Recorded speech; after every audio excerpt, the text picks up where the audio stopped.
Brian and Mario with me. Brian, please give me some good advice about data first security. I think it sounds obvious, but not everybody does it. Monitor your data. Monitor everything. Just monitor your data. All right.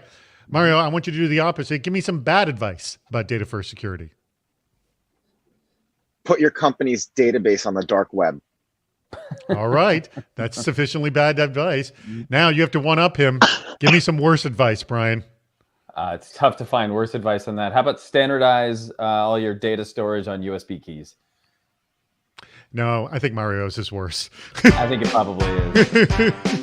All right, let's start this. Welcome, everybody. The CISO series video chat is ready to begin. Welcome, everybody, to today's topic of hacking data first security, an hour of critical thinking about focusing your security program on data. Our guests today, you just saw them, Mario Di Natale, CISO over at the Odyssey Group, and Brian Vecchi, who's the field CTO over at Varonis. Huge thanks to Varonis. They're the sponsor for today's video chat, and we are going to be talking about data first security all throughout.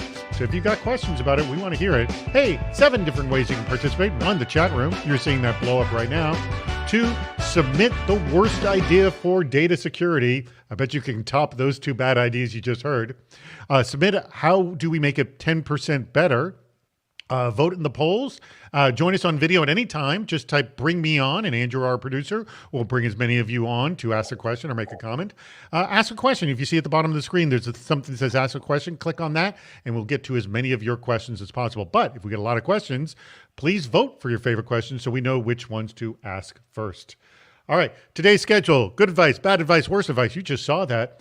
Then we want your worst ideas on data security, label it bad idea, and how do we make data security 10% better? We're not looking for you to solve everything, but just one little tip to make it just that little bit better. Label that 10% as well. We'll put the poll live at 20 minutes past the hour for the worst idea for data security. Then we will play the I Object game. Jeff Baldwin will be joining us as well to play that game. At 30 minutes past the hour, we'll play the Department of Yes. We will need your bad ideas to do that, so let's get those bad ideas in. And in fact... send them in. We need your bad ideas.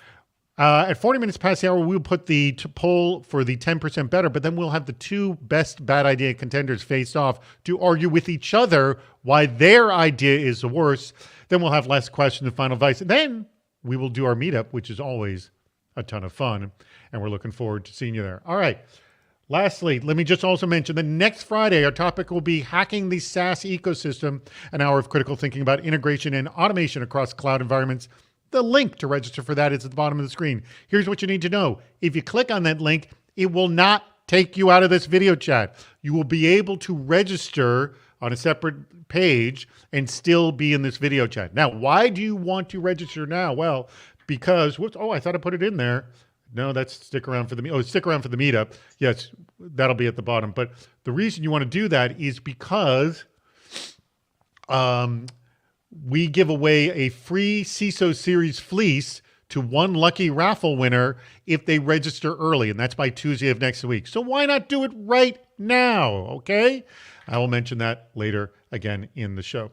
All right, with that being said, let's get to our questions. Data first security, Brian, is what we all should be doing, but we are not doing. So let me just, though, start it as a thought exercise, because sadly we have to think of it only as a thought exercise right now. And what would you do if you focus your entire security program on just the asset? So maybe the right way that I think about this is if you focus just on the assets, that means you can answer pretty basic questions about it. You know, what you have. Is it valuable? Is it sensitive? Is it regulated?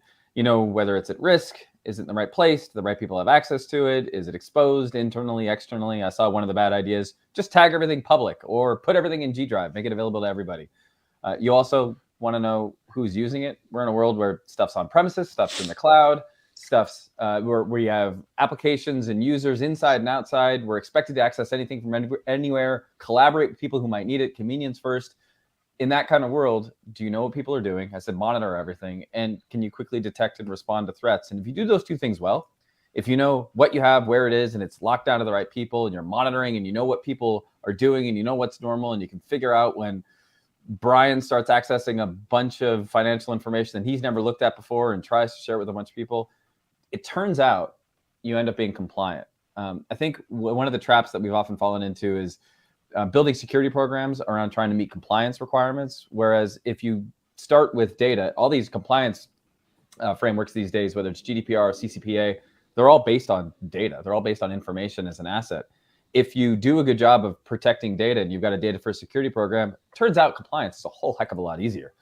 When you can prove who's got access to what, and you monitor everything, it's a lot easier to show that you've got all these controls in place. I don't know if any of that made sense, but that's how I think about it. No, that makes sense. I mean, doing this, the upfront work allows you to avoid the back end work of dealing with compliance issues, which could save you enormous amount of headaches and money and time and all that comes with that.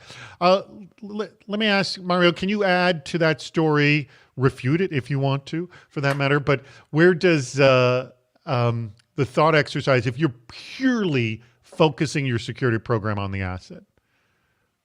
Sure. So that was a really good point. Compliance is not security. Quite the opposite, yes, actually. We know that, yeah.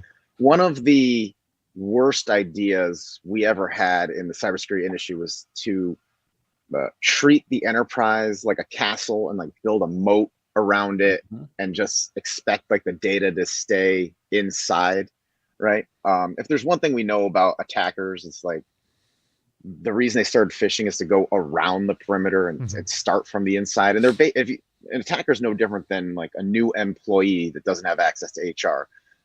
So they're just going to poke around and find breadcrumbs and look at whatever they want. So instead of like looking at the enterprise itself, the assets itself as what to be secured, I like to think about for anybody that doesn't know my history, I was like a famous computer hacker kid. So like being a CISO was kind of like a natural evolution. But if you look at the security of a bank vault, for instance, right? Like most people think like the security is because there's this big foreboding steel door in front of you. And that's not actually true. Because if you open that vault, like what's inside it? A bunch of smaller vaults, right? Like little teeny tiny lock boxes, right? And that's really how we should be looking at our security. Why? Because the bank knows that a guy shows up with an AK-47, you really can't do anything to stop him, right? You can only slow him down with the introductions of these little tiny vaults. So like you've limited the amount of loss you have while you wait the arrival of the SWAT team in 5 minutes, right?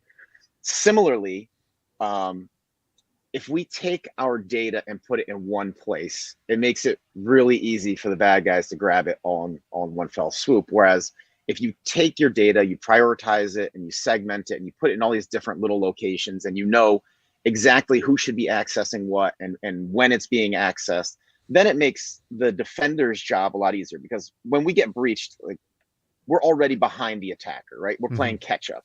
So what we have to do is we have to slow them down and minimize the damage of any one particular win that they get and give the network defenders, the blue team, time to get on the scene and get them out. Does that make sense? Yeah, of course. One of the ways that we think about that too, just to add on to that, is that it's like, what's the blast radius of one account being compromised? Mario, you mentioned, a new employee doesn't have access to HR data, but we know, because we do these, we scan environments all the time. The average employee's got access to 17 million files on their first day, 99% of which have absolutely no bearing on their job function. So I think that's, you're talking about the symptoms of not putting these kind of micro perimeters or micro fences or segmenting the data itself end up being, people just have access to way too much. And when you do get breached, you're right, you're playing catch up, and the attacker's got access to way too much and doesn't have to jump over a bunch of new hoops, which makes the defender's job much harder. So access is the next thing that I want to talk about here. And that it seems default, it's kind of access to all. Like, one of the major problems is users by default have access to too much data they don't need access to. But at the same time, for the usability concern, we give access to all for the fear of, one day this person might need this, and I'm not going to be able, to give them the access, and it's going to make their job difficult, and yada, yada, yada. So Where is the balance there, Brian? I think the balance is realizing that data is an asset. It's a business asset. It's not a technology one. It's you wouldn't give default open access to your company's financial accounts. You just wouldn't. Right. You wouldn't give default open access to the equipment on a manufacturing floor. You just wouldn't. That's not the way that's not the way it should work. Data is an asset that has real value, and sure, there can be some minor business disruption if somebody doesn't immediately have access to something, but you should have processes in place to fix that. 20% of the data in an average company is open to literally everybody. And then we wonder, or not, I'm sure Mario doesn't wonder, and I know I don't wonder, and David, I know you don't wonder, but some people wonder, why do we keep seeing companies on the front page of the Wall Street Journal getting hit with ransomware? It's because as soon as somebody gets in, one person clicks on the wrong email, even we're a security vendor, and we still get people, and I've been guilty of it, falling for simulated phishing attacks. All it takes is one. All it takes is one service account on a compromised system. And it's also just someone off their game for a moment, if you will. You know what's funny? So we're probably going to bring up data tagging and labeling at some point. There was a great bad idea. Label everything as public. Yeah. So one of the ways that you can protect data is have users apply tags and labels to documents. Huge problems with this. It's only going to cover a very small percentage of your data, and humans make mistake. There was a study done. A human being will tag the exact same document, same person, same document, same context, same content. They will tag it differently depending on whether or not they've had lunch. That's how you want to, your data security, the security of your enterprise is dependent on whether Derek in HR had a sandwich that day and he happens to tag this as public or internal. So do they have any rationale to that, or they just notice that correlation? It's just brains, it's just the way people think. You're in a better mood, you're in a worse mood. You're paying more attention to something or not. You're multitasking. Oh, this looks fine. We found a spreadsheet in a OneDrive share as part of a risk assessment, and there were something like 150,000 clear text credit card numbers and names and addresses.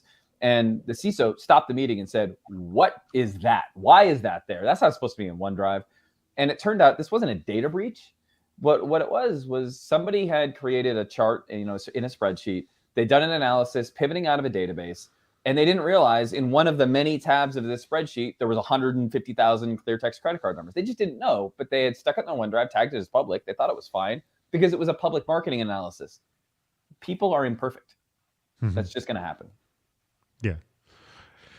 Is there a way that we can prevent people from making these kinds of mistakes, Mario? I mean, are there any? I mean, you can. Not all of them, but I mean, let's go more to the 10% answer. Like, there's no way we can 100% stop this. But what are hurdles, hooks that we can do? So this is more of like a technology enabling a people and a processes thing, right? Because the reason, Brian was talking about like there might be a business disruption here is because we still kind of rely on like this old model of we have a control grantor and this person does this 100 times a day. They don't want to do it anymore, so they just give access to everybody and like this is like good enough. But by leveraging automation, like technology, like this great thing we're all using, what we ought to do is reach like the decision makers quickly, because the decision maker might not even be somebody in IT security. It might not even be somebody in IT. It could just be a business owner, right? So like give someone the ability to like try and access something. And then if they get a permission denied, give them through automation the ability to reach a decision maker quickly that says, can I have access to this? And yes, you grant yes or no, you can't have access to this. That's how you kind of avoid this big data mess of like sprawling like PII everywhere to begin with. It's like, and nobody has access to anything by default. People implicitly seek permission and then reach a decision maker quickly. I like that. So nothing is by default. You're constantly asking permission, and then you get that. And I like the take. But as we know, like that'd be great to set up if you had a greenfield, but almost no one has greenfield unless you're starting company, day one today. But then again, you're connecting to other databases that are far from being greenfield for that matter. Is there any way to rope in what's already sprawling, Brian? Yeah. So we're talking about data first security programs or securing the data itself. I think to secure data, to properly protect it, to apply, what we're really talking about is not a new concept. It's least privilege. Sometimes we call it zero trust. Sometimes we call it privacy by design these days. But the idea is people shouldn't have access to what they don't need. But you're right. If we're not starting from scratch and I've got terabytes or petabytes of data all over the place, how do I actually start? And the right way to do this is you need to know 3 things about data. One is, what is it? We've talked about tagging. There's automatic classification. Mm-hmm. I saw somebody in the chat. I want to make sure that I get Dwayne in the chat. Ideally, tagging should be done automatically at first and then can be adjusted manually. Yeah, it's not that hard to go into the contents of files and figure out, there's SSN near a social security number and I see a bunch of medical terms. This is HIPAA data, right? There's ways to do that. That's one kind of dimension. Mm-hmm. 2 is, where is it and who's got access to it? This is a little bit harder, right? It's not only is it sensitive, but is it concentrated anywhere? And who's got access to it? Well, you might have AD groups, you might have individual users on SaaS repositories, you have all these entitlements. Mm-hmm. Figure that out. And then 3rd is, how's it being used? Who's touching it? When are they touching it? Is it a human? Is it a service account? What have you? The reason you need all 3 of those is think about what happens if you don't have one. If all you have is classification, you don't have any measurement of risk. You don't know really what you're supposed to change. You don't know who has access to it. If all you know is who has access to it and you don't know how it's being used, you don't know who's supposed to have access to it. If everybody has access but only 3 people are using it, now you know who needs it. If all you have is the log, you don't have any context. You don't know where data is concentrated. You don't know where it's exposed. So you put all those 3 things together, now you can start really understanding what your data is, where it's at risk. You can safely reduce it. When something goes wrong, you're in a much better position to answer the question because somebody's going to ask you. You're a CISO, and there's a race. Somebody's going to ask you, what data was touched? Can you answer? That is, those are some good significant action items here. This question just came in from Joshua Bregler, and this may add another wrinkle to this is, how do you differentiate the data security based on context? So is there a way that we can contextualize data access and data usage based on the context of when, where, how they're using it? Is there any way we can do that, Mario? I don't think I understand the question. So the idea is based on context. So the idea being, and I'm extrapolating from this, Joshua. I hope I'm speaking correctly for you. But the way I see it is, someone is using some data in a certain location. They are opening it at this time. They have it open for this many hours. You don't know whether, you have yet to figure out whether they're entitled to that data. It's used because around a certain event or not a certain event. Like, are there ways that we can correlate how data is being used, maybe beyond just location and profile, I guess, because that's what we usually do is location and profile. Is there any way to tell beyond that or no? So I guess we're talking about like user behavior analytics. Is that something like that? Yeah, that's where I would go with this. Yeah. Yeah. I guess the answer is it depends on what kind of telemetry you collect and how often you collect it. I mean, this is I know we do this through fraud. I know a lot of this behavior is done through fraud. Like there's a lot of signals to whether or not something is fraud rather than just location. And identification, there are even more signals. So can we, I guess maybe I'm going to extrapolate. Can we use some of the same techniques that fraud uses to better make sense of our data?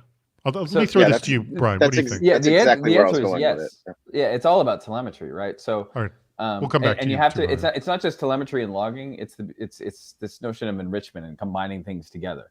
So, for instance, I can see that Brian is accessing, we'll call it credit card information from a new location because I saw a geo hop. That's one piece of context. That might be an indication of fraud. It might be an indication of an insider threat. It might be an indication of a data breach because my account has been hijacked.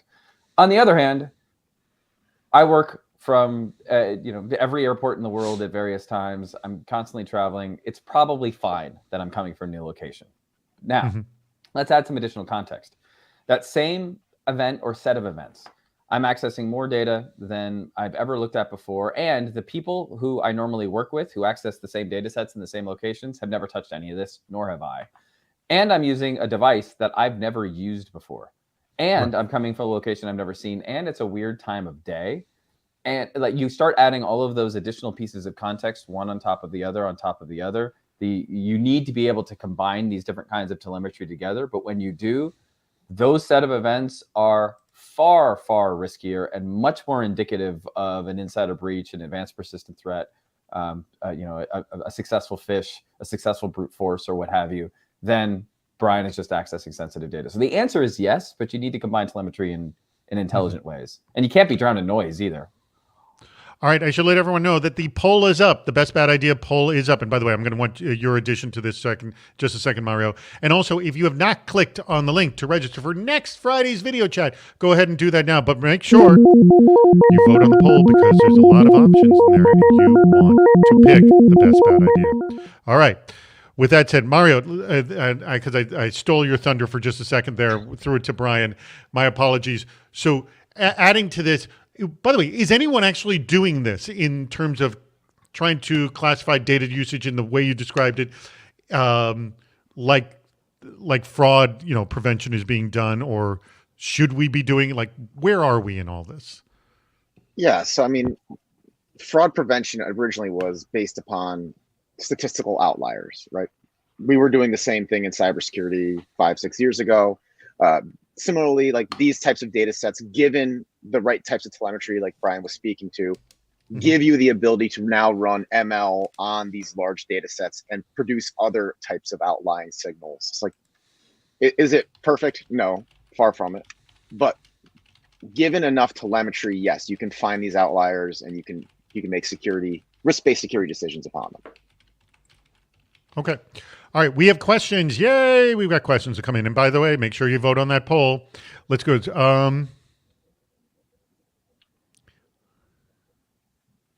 I love some of these poll answers. All right. These are bad ideas. You just wait till the really bad ones come in with the voted up. Excuse me. Okay. From Patrick Jordan, what's the best way to do data classification? All right. So he wants to do data classification given the before or after lunch survey. Or are you saying it's not even worth doing? So his argument was because people do such a bad job at data classification, should we just not bother doing it, or it would just give us too much random information? I have an answer, but I'm a representative of a vendor that does data classification. So I'm going to pass that one to Mario first before I say. Okay, Mario, you answer. But I do want your answer for I've got Varonis is sponsoring. We want to know Varonis's take on this. Go ahead, Mario. So we can't just not do data classification, right? Like that's not an option, right? And by the way, let me just add to that and say, just because you're going to get some errors doesn't mean you throw out the baby with the bathwater kind of a thing, right? Precisely. 90% is better than 0%. Good. So part of the problem, though, but I will say, because I've talked to other CISOs, 1% is way worse than 0%, because if it's all noise, you end up chasing ghosts and it ends up being useless. But you certainly have to do it. Anyway, sorry, Mario, I interrupted you. Go ahead. No, that was perfect. I relinquished the time. Oh, God. Anything? No, Mario, you don't have anything to say here? No, you guys keep stealing my thunder. All right, no, Mario, what I just realized? One thing I could add there. Go ahead, add, and then we're going to play our first game. All right. The one thing I could add there is, it's if you're starting greenfield and there's no data classification, right, it's going to be an uphill like slog for a while, right? But once you have it in place, it makes your life as a security practitioner that much easier, because now you know where your crown jewel assets are. You have your sensitive data inventory, and you know how to start adding security protection closer to the data, which I think is what we're trying to get to. All right, excellent. We are inviting Jeff Baldwin in, who's going to be playing the I Object game. And here he is. Excellent. There's Jeff. Jeff, thank you so much for joining us. All right. Here, everybody, I'm going to read the rules for those of you who do not know the rules to the game. And by the way, Brian, you're going to be starting. Here are the rules. The game lasts 1 minute, but the clock stops when a competitor says, I object. Time doesn't resume until the judge, that's me, says sustained or overruled. At any moment, any competitor can object. Do not be polite. I cannot stress this enough, like what Andrew had told us beforehand. If someone's talking for more than 10 seconds, that's too long. So you want to win. So find a reason to object. The one who's speaking on the microphone at the end of the 1 minute, Andrew, will be the winner. All right. Everyone understand the game? All right. Get ready, Andrew.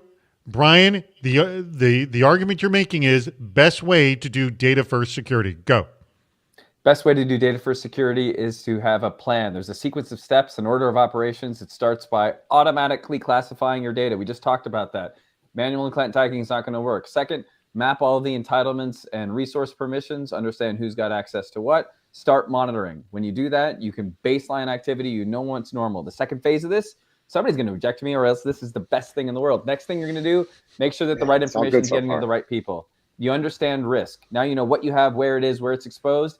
Get that into the right hands. Privacy, compliance, even business. Okay. Pause. What's your objection, Mario? Does the business even know where the risk is? Most of them don't. Okay, good. Sustained. Go ahead. Do I try to answer? Keep going. Yeah, keep going. Keep going. This is your program now, Mario. This is yours. Your data first security. This is you. Go. All right. Yeah, most businesses don't even know where their risk is centered. There's often like a disconnect between what business perceives as risk and where the actual risk actually lies, right? And until you have the ability to measure risk in some kind of quantifiable fashion that you can then bring back to them, they're going to be constantly making bad decisions. Wins with a single objection. Jeff, you thought everything they said was brilliant? Yeah, I don't really have it. The only thing I could have added in was like when you're sharing the information with others, you don't know who they share it with, and then you go down the end tiers of your supply chain, then how are you controlling it there? So didn't really have a good spot to jump in, didn't get enough sleep. So didn't get enough sleep. I know it was his argument. I did ask him to come in just minutes ago. Wait, is this where I'm supposed to ask Jeff what keeps him up at night? What keeps you up at night? Because that's what happened. That's whatever that was. It kept him up last night. CISO, what keeps you up at night? Yeah. By the way, when someone says that, you already know that. Oh crap! What are you selling me? That's the immediate response. I haven't asked that question in 10 years because nobody wants to answer it. Jeff, thank you so much for joining us. Mario, congratulations. All right, let's answer another question, then we're going to get to our next game. Good job, Mario, on that one. Parker Brissett asks this question. I'll ask you this one, Mario. Why is there such a high cost to doing good IP, information protections, and data governance? Why is that so costly? I have an answer, but I'm going to let Mario answer because I cut him off before. Yeah. Mario, go ahead. It's expensive because of compliance regulations, like needlessly.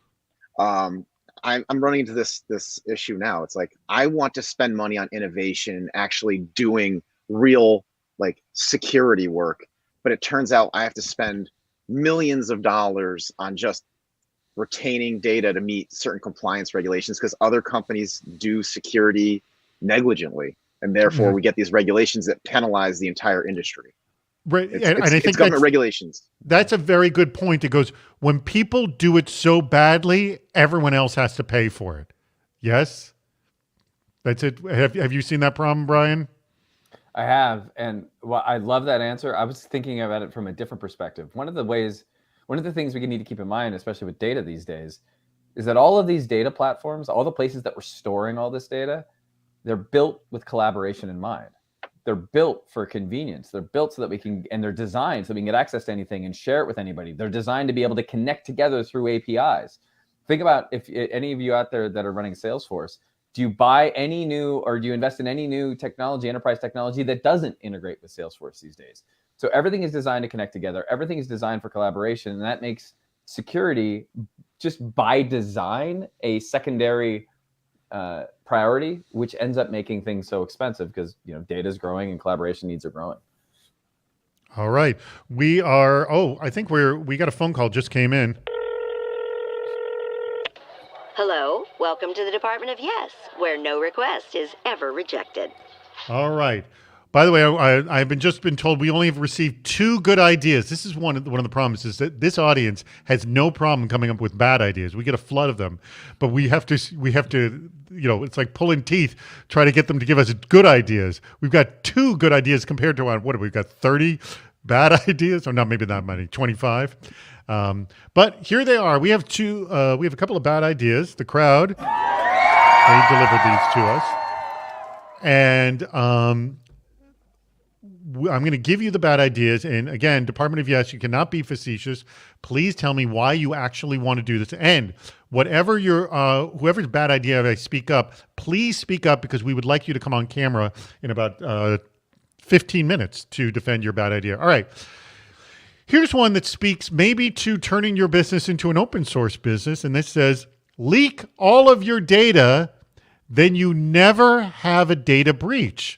Interesting philosophy. Brian, why do you want to do this? Because it enables collaboration. Leaking is just a inaccurate way of saying I am collaborating with you. So the more we collaborate, the more value we get out of our data. You leak it and you make it available to everybody. Our data is going to be the most valuable it could possibly be. Sir, yes, sir! It's a way to make it more valuable. What do you think, Mario? Why should you leak all your data, then you'll never have a data breach? Why do you want to do that? I believe in a free market capitalist society, and I believe in making our competitors as strong as possible, because that improves our stance as a business. But I'm going to give you one of those too.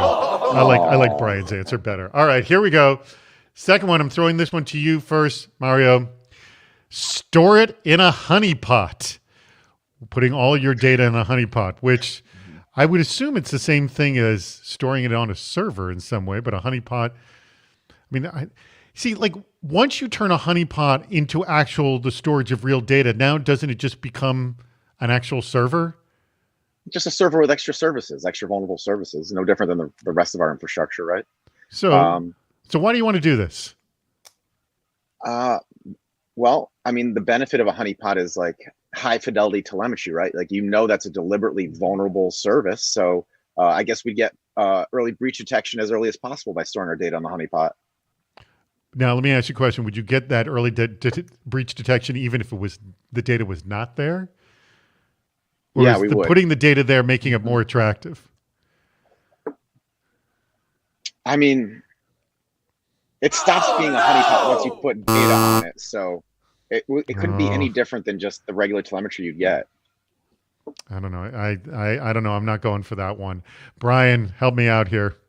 Well, I completely agree with Mario. You put your data in a honeypot because it's the place you're watching closest, and we want to monitor our data. Let's put it where our eyeballs are.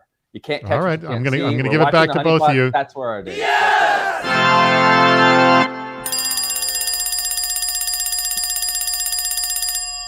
We've got a winner. There you go. Good job. All right. Excellent. I didn't even catch who were the Park Brissett and Joshua Bregler or Bregler. Hopefully both of you are available. Michael in the chat made a really good point about leaking data. If you leak all of your data, you only have to do one breach notification. It's just more efficient that way. Oh, that's the best. That's he the best. gets the here, let me give him kudos to that one too. Whoops, hold on. That's I guess you could save money by not having a security team if you breach all your own data. One breach notification. That is a really good point. Do it once and get it over with. Yes. It's like how people are seeing COVID. Get it over with. Get it over with. Get it over with. All right. Well, good job, both of you. Thank you very much. And by the way, make sure Parker Brissett and Joshua Bregler, please be available. Hopefully you have your cameras and microphones. Both are I am here. Hopefully, both said I am here and they have cameras. So be ready in about 12 minutes. We'll bring you on to do that. All right. Let's go back to our questions that we have here. Should classification reflect the risk associated with the disclosure of data? Mario, what do you think? This comes from, he goes, Romu, this is Roland Mueller, I believe. Roland Mueller. I think that's just already implied. That's kind of a bad question. You think it's already implied? What do you think, Brian? I don't think it. I think risk comes from the classification, and maybe one of the things that I was thinking about this before, and I made a note. We have to be careful about what we mean by when we say the word classification, because in my experience, Mario, I don't know if it's been true for you too. Sometimes when people say data classification, they're actually talking about somebody making a decision. This data is sensitive, internal only, public, or what have you. Versus, when I say data classification, I mean we are automatically inspecting the contents of files and saying this is sensitive because it's got PCI data in it, or HIPAA data in it, or GDPR data in it, or what have you. Those are two different things. And I think this question is asking, when we make a decision about whether something is internal or external only, should that reflect the risk of, I'm not sure the word because I've been talking for too long now and I can't remember what it was, of exposure or breach or something. And so I think it's two different questions. And I was thinking about the first one. Classification tells you the risk, not the other way around. But if we're talking about what tag should we apply to a document or something, that might make sense. Okay. Thank you for clearing that up. All right. So one of my questions is, let's talk about data when it gets outside your database. I mean, it is now, as you have said, it's chaos, Brian. What recourse do we have at that point? Brian, it's outside of my database. Well, so most of your data is outside of your database these days, and databases are controlled at the application layer. They're far easier to secure and protect, which is why all these breaches don't involve databases anymore. They involve people, ransomware isn't on your database, ransomware is on your files. So the answer then is what we're talking about today. Have a data first security program and realize that it's the data outside of databases, the stuff that's on your Isilons and NetApp and your big file platforms, SharePoint, 365, OneDrive, SharePoint Online, G Drive. So one of the bad ideas is put everything on G Drive. There are plenty of organizations out there that have everything in G Drive because they're using GCP and Google Workspace for all of their collaboration. There's still ways to secure it. You need to know what it is, where it is, who has access to it, and how it's being used. You put all those things together and you can secure it. But a lot of enterprises are still in this mindset of, I've got a big firewall and all the important stuff is really in a database. I don't have any PII on my file systems. Good luck. You're going to. And I will say this, we have, for example, with our business, we have some sensitive Google documents that I temporarily give people access to, and I take it away. And I'm constantly doing that. I do that for only 2 files. I couldn't imagine doing it for any more than 2. That seems like it'd be a tantamount. If I had to go beyond 2, I'd be like, oh, geez, I can't deal with this. So maintaining people's sort of temporary access. I mean, are there mechanisms, I guess Varonis does it, or you do it, where I want someone to have access, and when I give it to them, I know the date that I know they don't no longer need access to it? I mean, we're talking about lots of different, both detective controls to identify when data is sensitive data, especially is being shared and those links don't go away.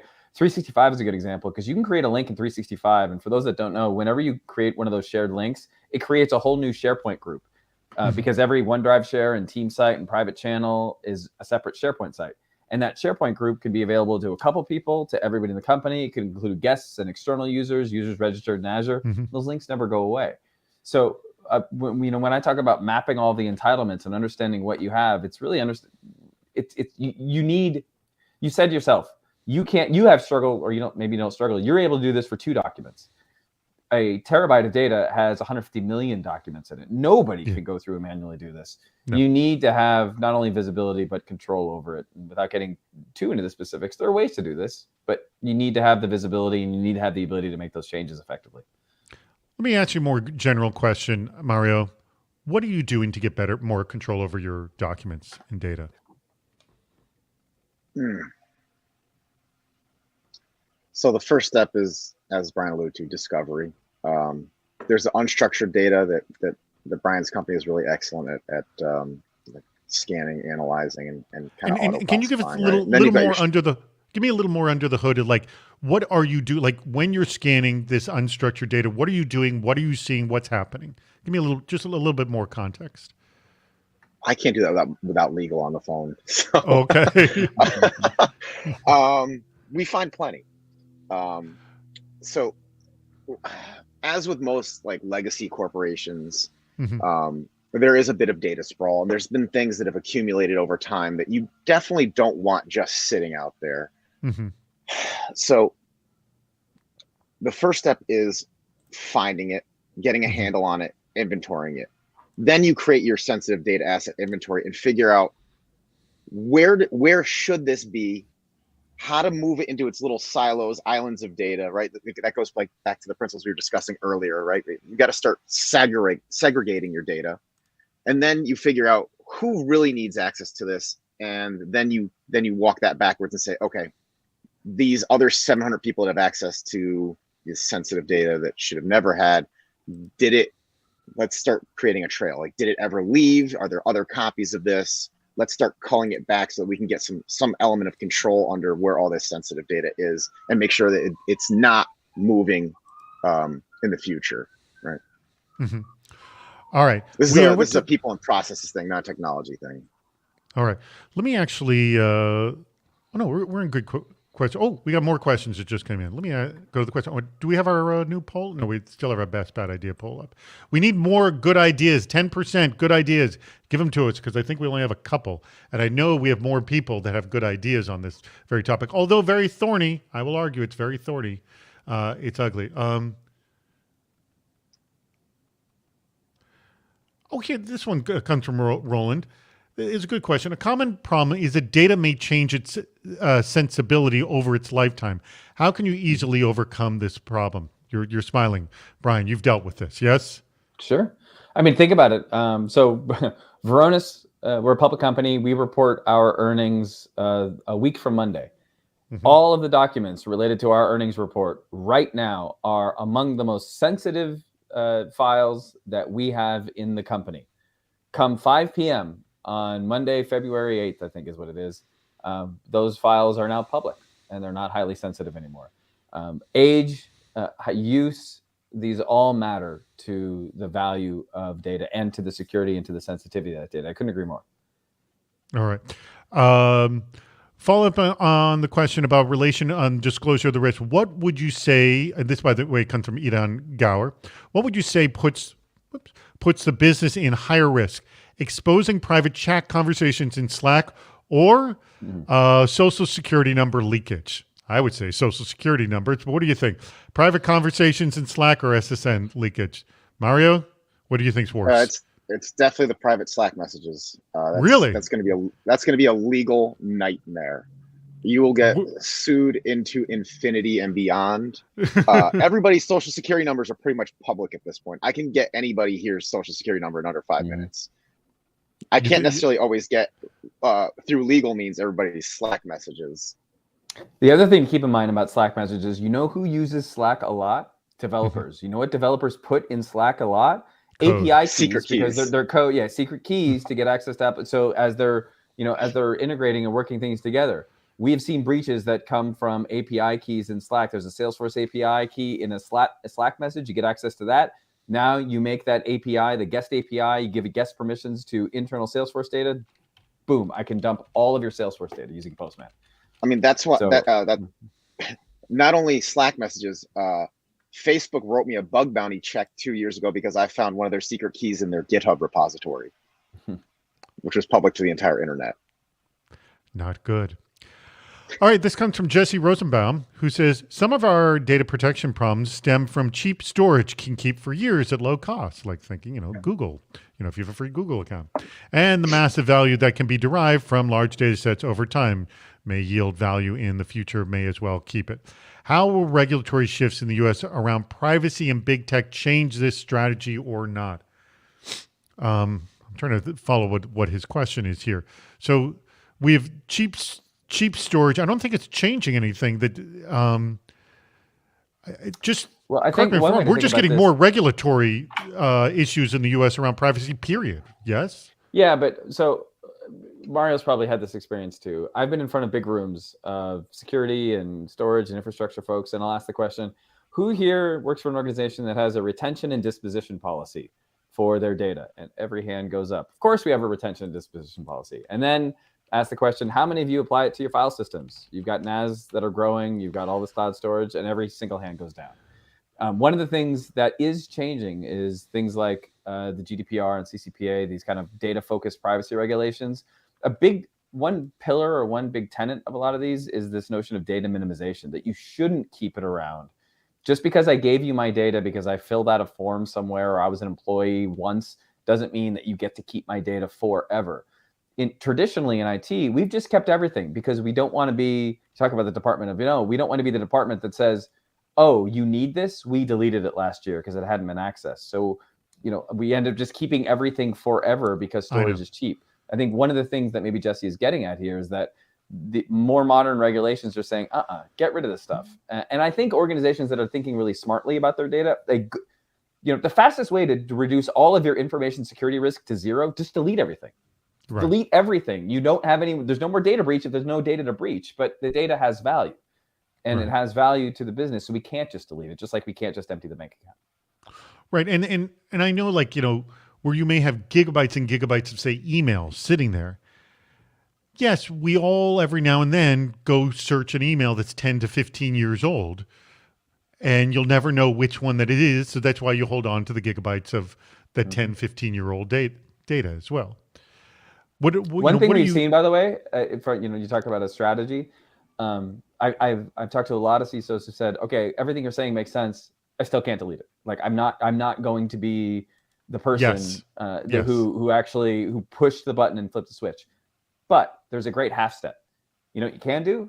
Take all that data that hasn't been touched in 3, 5, 7, 10, 15, 20 years, lock it down to domain admins. Mm-hmm. It's much harder for an attacker to escalate their privileges to a domain admin than it is to just use a bog user account. That is one of the points that Mario made way up front, which was really, really key.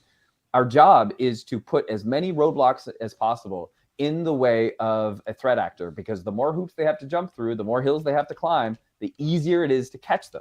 If somebody has to escalate their privileges to domain admin to get access to my 20-year-old data, I am way, way more likely to catch them, because that is a very difficult process to go through, hopefully.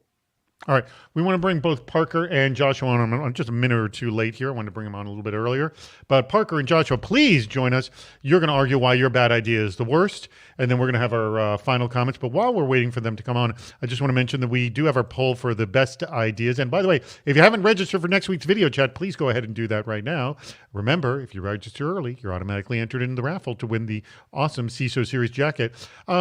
So just some of the 10% tips that are being voted up right now. Build a better internal marketing plan for your data governance objective. All customers play a role. Technology won't solve it all.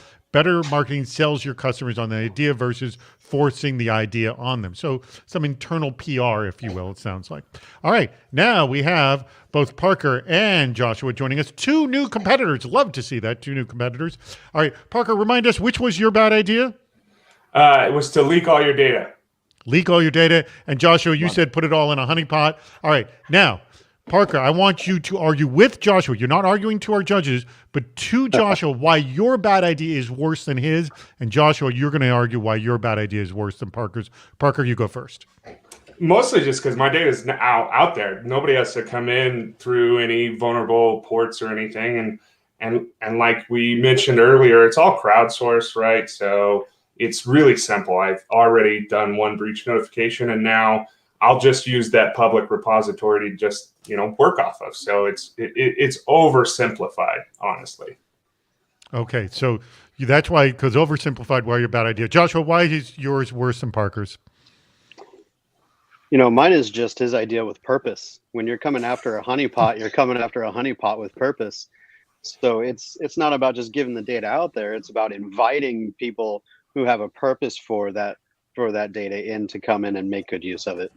So, make good use to steal it. Again, we're talking about steal. Which idea is the worst? All right. I throw this to you, to Mario and Brian. Mario, Brian, which idea do you truly think is the worst idea?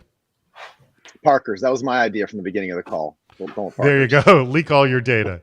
All right. My instinct says Parker's, but I love the idea that with Josh's, you're actually catching the more advanced hacker, because they have to go after this honeypot. So it's an even worse idea, because you're going to get the really bad guys after it, but I still got to go with Parker. All right. Parker wins. Very good job, Parker. It was really, Joshua, really thank you both, gentlemen. Thank you. We always enjoy new competitors. Thank you very much. All right. We are towards the getting to trail end. So let me ask you some closing questions here. And I'll start with you, Mario. If you want everyone here who's watching to walk away with one thing about this issue, data first security, which is extraordinarily thorny. So it's like, we all know it's thorny, but really here's a first step you can all start taking if you're not already doing now. And that is what? Step back and make a strategy first. Your first step is to actually build the strategy before you even take a step, right? If you build a plan first. You'll have much greater success moving forward. And give me and again, I know this is global, but give me some general ideas. We hit upon different quote plan ideas during this call. What would be some like good initial plan mechanisms here? Step one, build your sensitive. Well, assuming we've already built our classification standards, et cetera, scanner data, et cetera, right? Mm-hmm. Assume we've done that. Like step one, build your sensitive data asset inventory. Step two, prioritize moving this to X location, Y location. Step three, based on least privilege, need to know, whatever we're calling it, build your ACL lists, enforce them in that order, et cetera, on and on. It's fairly obvious stuff, I hope. All right. Maybe it's not. That's why we're having the call. If this was obvious, we wouldn't even need to do this discussion at all. This is a thorny, painful issue, and as both of you know, and everyone watching this knows very well as well. Brian, what are some first step suggestions? And by the way, I very much want to open the door here for you to speak specifically as to what Varonis is doing in this area. You stole my thunder. I was going to joke your first step should be to do a data risk assessment with Varonis, but wow. Yeah, I mean, we help folks with this, but Mario's 100% right. If you don't have a strategy, we don't like doing science experiments. And if you don't have a plan, maybe the right way to think about this is, what are the outcomes you're trying to get to? If somebody asks me, what are the outcomes of a data first security program? The outcomes are, all right, I've got least privilege. I know to a reasonable degree of certainty that data is where it's supposed to be, accessible to just who needs it, especially as those needs change over time. I know who data belongs to. I've got a record of every data touch, so I know who to notify if there ever is a potential breach. I can prove that the right controls are in place, and I'm monitoring everything with enough context. I'm so glad we talked about that before. Enough context to really know when something goes wrong, and with enough telemetry to be able to answer the question, okay, what was touched and how do they get there? I'll tell you a story. I was at RSA right before we locked down. I don't want to say before the pandemic because it had really started by then. It was late March 2019. And the pandemic has nothing to do with the story, but I was in a boardroom with a CISO who was describing a recent breach that they had been through. And the breach was they had 5 executive mailboxes that had been hijacked. And they said, we were talking about security controls and alerting. And he was so proud because he said that we got alerted within 3-4 minutes. We knew that these mailboxes were hijacked. We were able to go in and lock them down. And I asked, so those mailboxes are controlled by Azure accounts, right? He said, yeah. I said, do those Azure accounts touch any other data outside of Exchange? And he had no idea.